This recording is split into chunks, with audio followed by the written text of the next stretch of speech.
So here we have Marty, and we are working on his kennel and weight, and I'll show you how it is we're working on that. So I start by taking a treat and I toss it into the back of the kennel.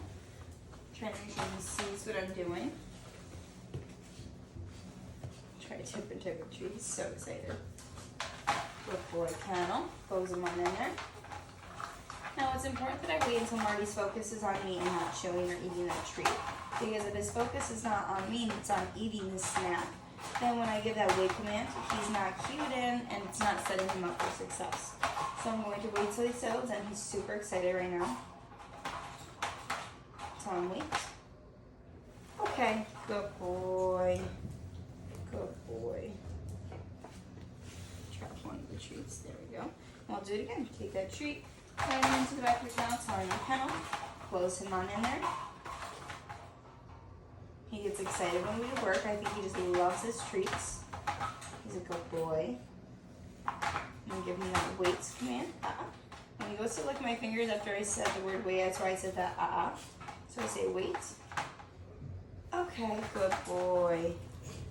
Good boy.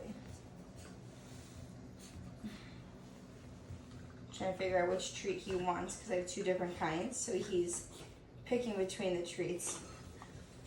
He's so cute. Good boy, close him on in there. So another thing to note is we never want to create Marty on a full tank. He always needs to be created on an empty tank, and what I mean by that is he needs to go outside and go potty before he ever goes in the crate. Otherwise, you're going to put him in here and he's most likely going to have an accident. And because he's doing a really great job of not doing that here, and he's being very successful with his nighttime crating and even his daytime crating when needed, we want to keep that momentum rolling. So if you are to put him in here right after he eats, drinks, or gets really excited without giving him an outlet to go potty, then he's most likely going to have an accident. So to deter that, you want to make sure you set him outside, go outside, give him a chance to go potty, and once he does his business, then he's able to go back in the crate. And this is what's going to make him most successful. So I'm going to tell him, wait. Okay, good boy. So he doesn't have to sit. I know he's been offering me that behavior at the beginning of this video, but he doesn't have to, kennel, good boy. He does not have to sit, lay down, or anything. I just want him to demonstrate calm, good manners before I give him that wait command.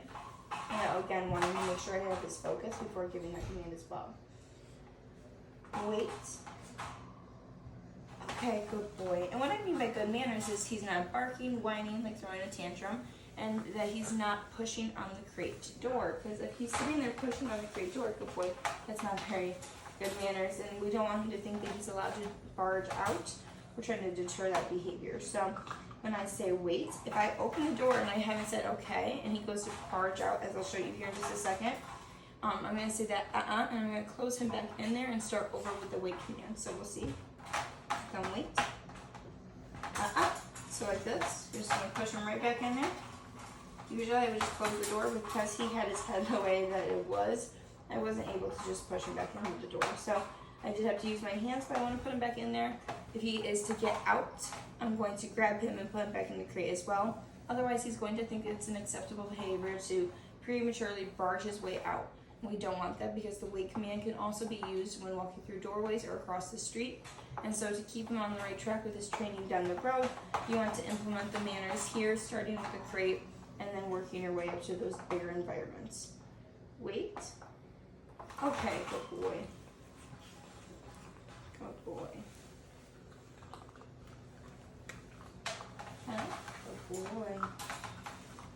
So another method we can use when you don't necessarily want to fill up the tank of treats is the toy method. And I'm going to grab a toy after this quick part of this drill.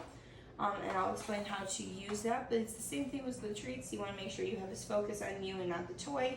And this gives him something to do. He should always be created with a crate safe toy. So nothing plush or shreddable. Nothing he can ingest potentially. So making sure it is crate safe, like I mentioned. And having that in there helps the time go by quicker for him. So tell him wait. Okay, good boy. Good boy. We also always crate Marty with something to lay on. So for the purpose of this drill, he does not have a sofa pad or blanket in there. But the reason we do that is we want something to be in there to absorb any messes that you potentially would have, as well as you always want a barrier between your puppy and the tray of the crate. So that gives him cushioning and sets him up for better health and joint success down the road. Wait. Okay, good boy. Good boy. Good boy. Ken? Oh, I don't think you saw it. Good boy. Good kennel. Using those positive marker words. Wait. Okay, good boy.